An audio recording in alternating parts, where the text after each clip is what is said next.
At Rhythm, listening to customers isn't just a tagline. It's in our DNA. Our customers told us they wanted to limit certain types of organizational contacts in their database to keep things updated and in order. In the past, customers would have to run a big report and do a manual scan of all their contacts to see if anyone was out of compliance. It was a monstrous task that cost valuable time and resources, especially for large associations.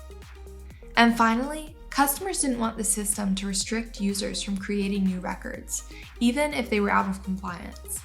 It could harm their experience and prevent the person from doing what they came to do, often to purchase something. So, what did we do? We built contact role compliance. This feature allows associations to set specific parameters for contact roles in their system, ensuring contact role information is current and correct. Associations can scan their database to see who's out of compliance in seconds. You can even enable automatic emails that will prompt contacts with certain roles to manage their contacts and update roles in the portal. Finally, flexibility in the system allows users to create new records, reducing friction in the process so that the individual can still complete their desired action. So, let's jump into the product. First, let's say I want to configure the contact role compliance rules for an organization related to higher education. I'll start by visiting the Rolodex CRM. Then I'll go to Setup, Organizations, and Types. Here, I can view all my organization types and edit their contact role compliance requirements individually. Since many of my members are institutes of higher learning, let's edit the university type by clicking the green Edit button on the right. I'll scroll down to Contact Role Compliance and toggle the button to enable it. Here, I can set minimum and maximum requirements for each contact role to create flexibility within my parameters. For example, I might set a minimum of 1 and a maximum of 1 for the billing contact, so that it's always clear who I need to communicate with about financial matters, like outstanding invoices. I'll set one primary contact who will always be the recipient of urgent or high priority information.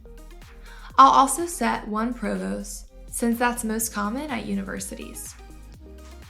Finally, I'll enable up to 5 secondary contacts, who can also be included in high priority correspondence.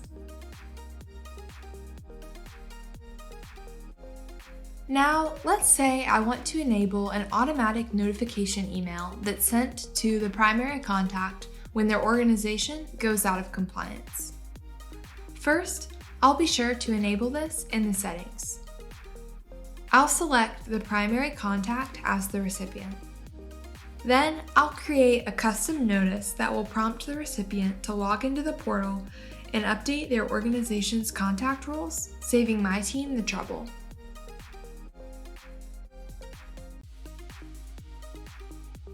Lastly, I'll always want to make sure I recalculate contact role compliance to refresh the existing records with my new compliance standards. I can do this by going to Maintenance Tasks and clicking Reprocess Now. Now, let's say I want to see a list of every organization that is out of compliance based on my new standards. I'll go to the Queries feature and click New Query. For my query type, I'll select Organizations and then Organizations and Contacts by role. Then I'll navigate to Criteria and add new conditions. I'll add a condition that asks the query to return all the organizations whose contact role compliance status equals not in compliance. I'll run this query to get my final results. By clicking the redirect button, I can access the overview page of each organization, also called the 360 screen. This overview page will also show me an alert if the organization is out of compliance. Contact role compliance helps keep data organized and up to date, and also promotes effective communication between the association and its members.